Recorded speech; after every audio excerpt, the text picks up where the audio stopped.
Okay mga boss, testing. Yun no, napakalakas ng ilaw natin mga boss. Ito yung high beam natin. Grabe guys, napakaganda ng ilaw na to.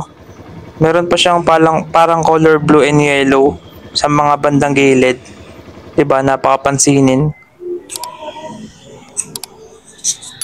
Yun, good day mga boss amo. Another day, another vlog. Mag-install tayo ng Bull Vision na LED headlight H4 type. Napakaganda nito mga boss amo. With cooling fan na yan mga boss.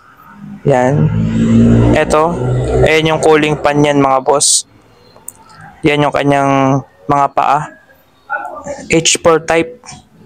Ipapalit natin sa ating headlight bulb. Syempre alisin natin yung headlight ng ating Yamaha SA. Basta H4 type yung motor nyo, yung headlight, pwede to. Kasi napakalabo na ng ilaw ko mga boss. Halos wala na akong makita. Tsaka hindi pa maganda yung buga. Kasi sobrang taas. So alisin na lang natin tong rubber. So alisin natin yung socket. Then alisin natin tong tornilyo. Kailangan yung alisin yan para matanggal nyo yung headlight bulb. Screwdriver lang kailangan nyo dyan mga boss. After nun yan, matatanggal nyo na. Ito pala yung inalis ko, yung pinaka lock. Then ito yung ating headlight bulb. Okay naman to. Maliwanag naman to. Kaya lang, iba talaga yung pwedeng magbago kapag ito yung kinabit natin. Itong Bull Vision na H4. Nakakita kasi ako ng review na ito. Ay sobra talagang lakas. Kaya testingin natin. Tsaka may lining ng blue and yellow. Maganda siya sa kalsada. Yan. Pasok naman sa headlight ng ating Yamaha SA. Kung naka-Yamaha ka, pasok na pasok siya. Wala ka nang babaguhin. Medyo mahirap lang siya isuksok sa una. Tapos ibalik nyo lang yung lock ng headlight natin. Tapos ibalik nyo rin tong rubber. Kasi para hindi mabasa yung headlight natin. Kasi madalas mabasa dito lalo kapag nagka-car wash. Kaya may rubber dyan. Then ito na siya mga boss. Napakaangas. Ang ganda niya tignan mga boss oh. At ito na nga siya mga boss amo. Testingin na natin. Napakaganda niya tignan. Kasi malaki yung pinaka headlight niya. Parang projector type siya na bi-LED. Diba? Yan mga boss amo. Napakaganda ng kanyang itsura oh. Lalong pumogi si Hanso. Yan. Hanso pala pangalan ng ating motor. Yan mga boss, testing natin.